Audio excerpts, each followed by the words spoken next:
السلام علیکم ورحمۃ اللہ وبرکاتہ۔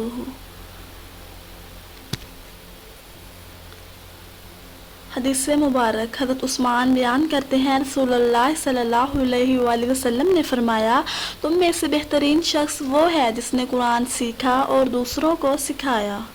حضرت ابن عمر بیان کرتے ہیں، رسول اللہ صلی اللہ علیہ وآلہ وسلم نے فرمایا، صرف دو آدمیوں پر رشک کرنا جائز ہے، ایک وہ آدمی جسے اللہ نے قرآن کا علم عطا کیا ہو اور وہ دن رات اس کی تلاوت و عمل کا اہتمام کرتا ہو، اور ایک وہ آدمی جسے اللہ نے مال عطا کیا ہو اور وہ دن رات اس میں سے خرچ کرتا ہو۔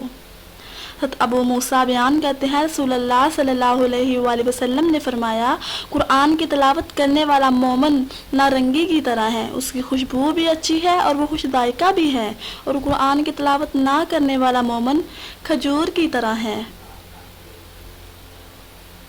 جس کی خوشبو نہیں لیکن اس کا ذائقہ شیریں ہے، اور قرآن نہ پڑھنے والے منافق کی مثال تمے کی طرح ہے، جس کی خوشبو نہیں اور اس کا ذائقہ کڑوا ہے، جبکہ قرآن پڑھنے والا منافق نازبو کی طرح ہے، جس کی خوشبو اچھی ہے اور ذائقہ کڑوا ہے۔ حضرت ابو سعید خدری سے روایت ہے کہ اسید بن حضیر بیان کرتے ہیں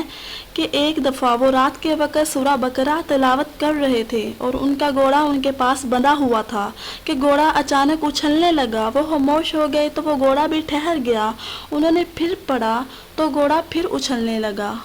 وہ خاموش ہو گئے تو وہ گھوڑا بھی ٹھہر گیا، انہوں نے پھر پڑھا تو گھوڑا پھر اچھلنے لگا، وہ فارغ ہوئے اور ان کا بیٹا یحییٰ اس گھوڑے کے قریب ہی تھا، لہذا انہیں اندیشہ ہوا کہ وہ اسے نقصان نہ پہنچائے، اور جب انہوں نے اسے دور کیا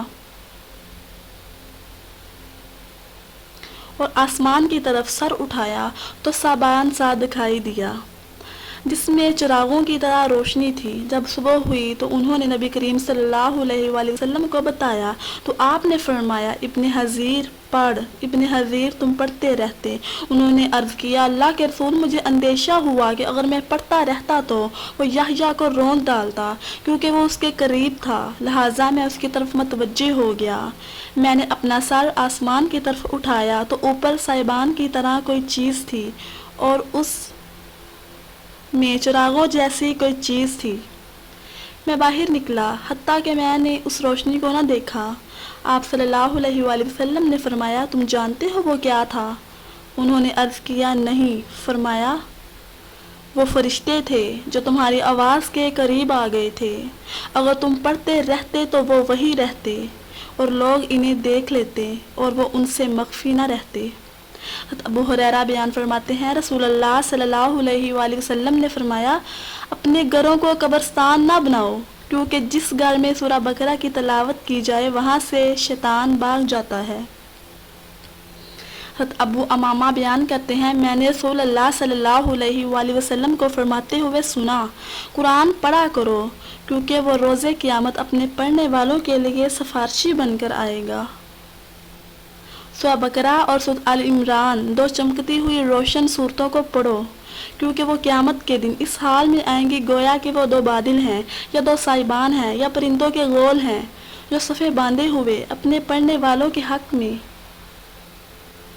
بحث و مباحثہ کریں گے۔ سورہ بقرہ پڑھا کرو، کیونکہ اسے حاصل کر لینا باعث برکت اور اسے ترک کر دینا باعث حسرت ہے، اور جادوگر اسے حاصل نہیں کر سکتے۔